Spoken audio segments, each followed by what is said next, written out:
things get expensive, and that is the major reason why we want to invest. So number one, why are we investing? Question. Suppose I give you 1,000 bucks and I ask you to go and buy some groceries. So what will happen is you will go to the market and you will just search for items that you could buy for 1,000 bucks and you will bring that.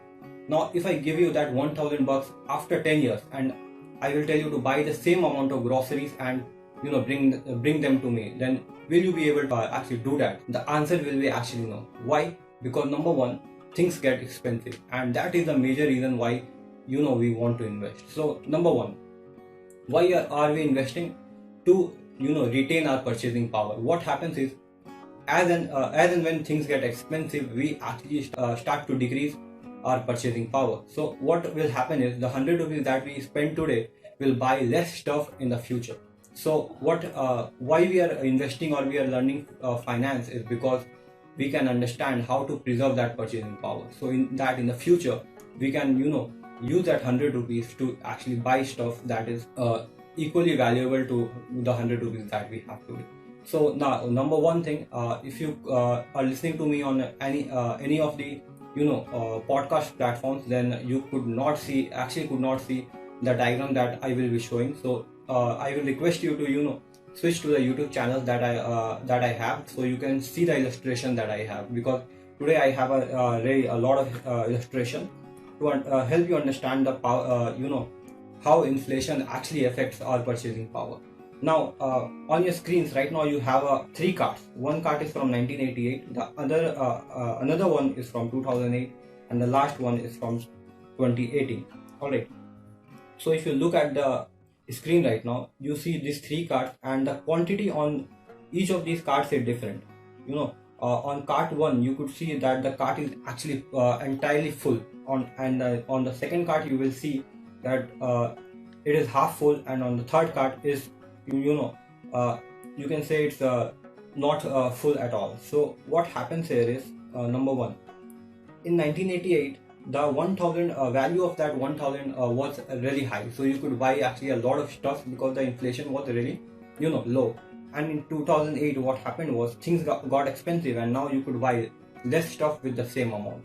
And then in 2018 the inflation was quite high, so you could not buy even half of the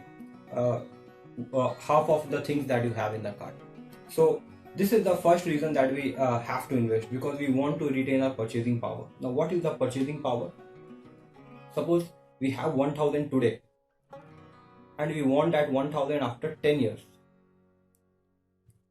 Then if we keep this 1,000 in our pocket and we just after 10 years we take out that note and we think that it is 1,000, it is actually really wrong, because that 1,000 is not same as the 1,000 in coming 10 years. How? Let me show you another example. Now see this one. This is rupees 10,000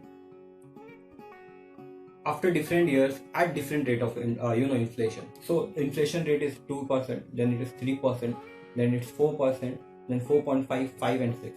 And like that we have years, that is after 5 years, after 10 years, after 15 years, after 20 years, and so on, like up to 30 years. So what you see first is, if you have like 10,000 today, then at 2% inflation rate, after 5 years that 10,000 will be valued at 9,000. After 10 years that 10,000 will become 8,000, and after 20 years, 25 years or 30 years, it will just go half and become 5,500. So this is the decrease in our purchasing power. The 10,000 we have today will actually be able to buy only stuff that is worth 5,000 after 30 years. So that is why we actually invest, so that we can retain our purchasing power. And one thing you have to note is that I am considering only 2% inflation. Actually in real market inflation is around 7% or even higher. So right now we have illustration for 6%, which we will right now see. So suppose we have 10,000, so after 5 years at 6% inflation, that 10,000 will be valued at 7,500 or 400. Alright. So after that, after 10 years, it will be valued at 5,500, and so on. If you go by 30 years, it will be valued only for 1,700. So the 10,000 we had 10 years ago or 30 years ago is now, after 30 years, is valuable only up to 1000.